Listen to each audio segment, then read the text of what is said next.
पंढरपूर तालुक्यातील ओझेवाडी गावामध्ये आज सकाळी सालगड्याचा निर्घुण खून झाल्याची घटना घडली।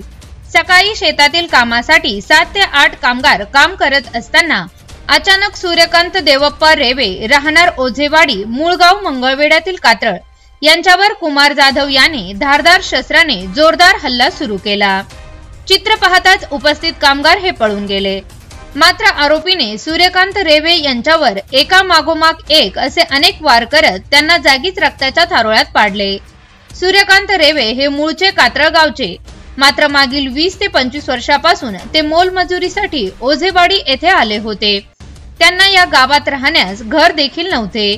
त्यांच्या गावातील कुणाशी वैरवाद नव्हता। मात्र आज सकाळी ते शेतामध्ये कामाला गेले असता अचानक कुमार जाधव वय वर्ष 40 हा तिथे आला। कुणाशी देखील काही न बोलता त्याने सूर्यकांत रेवे यांच्यावर प्राणघातक हल्ला केला। कुमार जाधव याने सूर्यकांत वर एवढे वार केले की त्याचा मृत्यू झाला, तरी तो चाकूने वार करतच होता। वास्तविक कुमार जाधव यांचा परिवार ओझेवाडीमध्ये प्रतिष्ठित परिवार समजला जातो, परंतु कुमार जाधव हा मागील काही दिवसांपासून मानसिक रुग्ण असल्याचे समजते। मात्र या हत्येमागे नेमकं कोणते कारण आहे हे अजून स्पष्ट झालेले नाही। या खुनाचा तपास पंढरपूर तालुका पोलीस स्टेशन करत आहे।